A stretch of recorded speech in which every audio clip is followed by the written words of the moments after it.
What does culture do?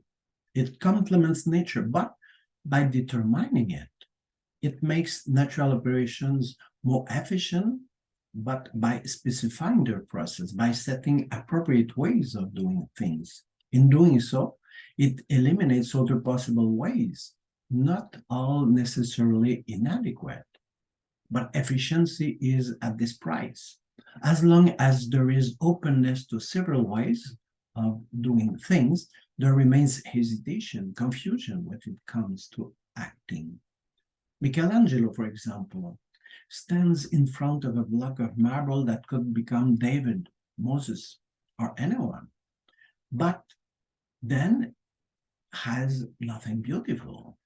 He makes it a very handsome David, but in doing so, he eliminates the ability it had to become a Moses or any other beautiful work.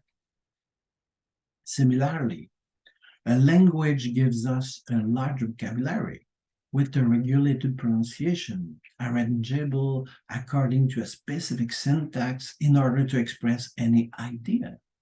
To achieve this, however, it atrophies the ability to use other words, to pronounce and distinguish sounds foreign to it. It prohibits composing words otherwise. The mother tongue already forces the child to give up his personal babbling. It also makes it very quickly difficult to learn other languages if the opportunity is not given very early. In the same way, traditions of propriety force to judge rude another way of entering in relationship and to regard foreigners as barbarians. As a result, the more a culture develops and perfects itself, the more it tends to become chauvinistic.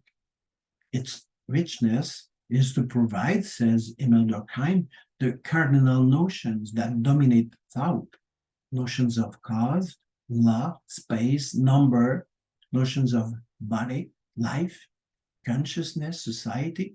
But on the other hand, as it ages, it risks accumulating inessential aspects that suffocate intelligence and will, and prevents them from discerning the truth, from choosing the good.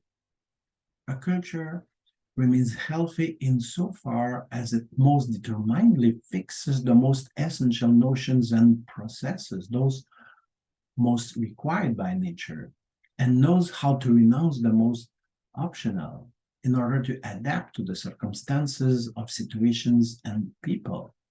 Ortega nicely expresses this double opposite need by giving the Sayan culture as the appropriate reaction in risk of shipwreck.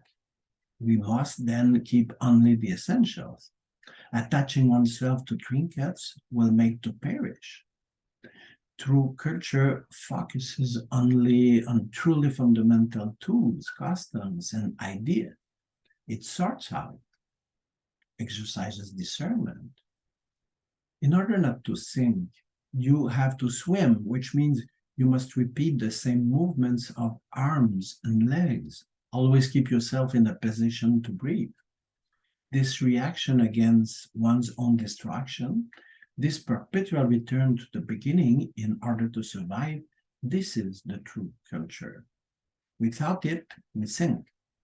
Centuries of culture could sometimes give an illusory sense of security, loading with a parasitic and lymphatic weight.